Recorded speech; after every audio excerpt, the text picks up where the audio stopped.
Hello বন্ধুরা, YouTube জগতের অন্যতম একটি চ্যানেল হচ্ছে পল্লীগ্রাম টিভি চ্যানেল। আর এই চ্যানেলের একজন ক্ষুদে শিল্পী হচ্ছেন শ্রাবণী খাতুন। তবে শিল্পী ক্ষুদে হলেও অভিনয় দক্ষতা এবং জনপ্রিয়তার দিক থেকে অনেকটাই শীর্ষে উঠে গেছেন শ্রাবণী খাতুন। আজকে শ্রাবণী খাতুনের ব্যাপারে খুঁটিনাটি বিভিন্ন তথ্য নিয়ে আমরা আমাদের ভিডিও সাজিয়েছি।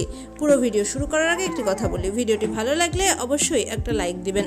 তো চলুন শুরু করা যাক। 13 বছর বয়সে ক্ষুদে এই শিল্পী পশ্চিমবঙ্গের নদিয়ায় জন্মগ্রহণ করেছেন। পুরো নাম শ্রাবণী খাতুন হলেও তার ভক্তরা তাকে শ্রাবণী বলে ডাকতেই বেশি পছন্দ করে থাকে।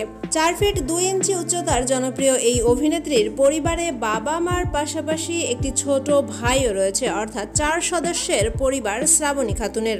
বর্তমান সময়ে শ্রাবণী খাতুন সাদিপুর গার্লস উচ্চ বিদ্যালয় থেকে ক্লাস 8-এ পড়াশোনা করছে। বাবা পেশায় রাজমিস্ত্রি হওয়াতে পড়াশোনার খরচ চালানো একটু কষ্টকর হওয়ায় পল্লীগ্রাম টিভি চ্যানেলের পক্ষ থেকে শ্রাবণী খাতুনের পড়াশোনার দায়িত্বভার নেওয়া হয়। অভিনয়ে যেমন দক্ষ শ্রাবণী খাতুন, ঠিক তেমনি পড়াশোনায় রয়েছে তার অধীর মনোযোগ। আর এ কারণে পল্লীগ্রাম টিভি চ্যানেল তার পড়াশোনার প্রতি বেশ নজর দিয়ে পল্লীগ্রাম টিভি চ্যানেলের মাধ্যমেই তার অভিনয় জীবনের যাত্রা শুরু হয়। তবে পল্লীগ্রাম টিভি চ্যানেলের শুরু থেকেই কাজ করেন শ্রাবণী খাতুন।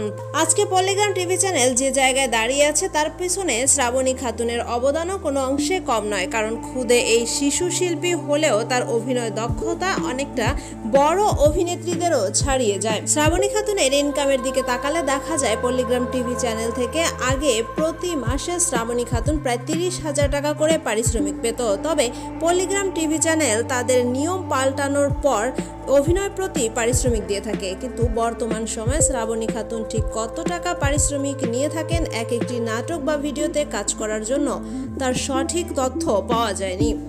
সামাজিক যোগাযোগ মাধ্যমে গুজব উঠেছে যে শ্রাবণী খাতুন শফিককে পছন্দ করে, তবে এ ব্যাপারে শফিক বা শ্রাবণী খাতুন কেউই কোনো তথ্য প্রকাশ করেননি, তাই এর সত্যতা মেলেনি। তো বন্ধুরা, শ্রাবণী খাতুনের ব্যাপারে ছোটখাটো বিষয় নিয়ে ছিল আমাদের আজকের আয়োজন। আপনাদের কাছে শ্রাবণী খাতুনের অভিনয় কেমন লাগে অবশ্যই আমাদের মতামত জানিয়ে দেবেন কমেন্ট বক্সে। এতক্ষণ সাথে থাকার জন্য ধন্যবাদ। ভিডিওটি ভালো লাগলে অবশ্যই আমাদের চ্যানেলটি সাবস্ক্রাইব করবেন।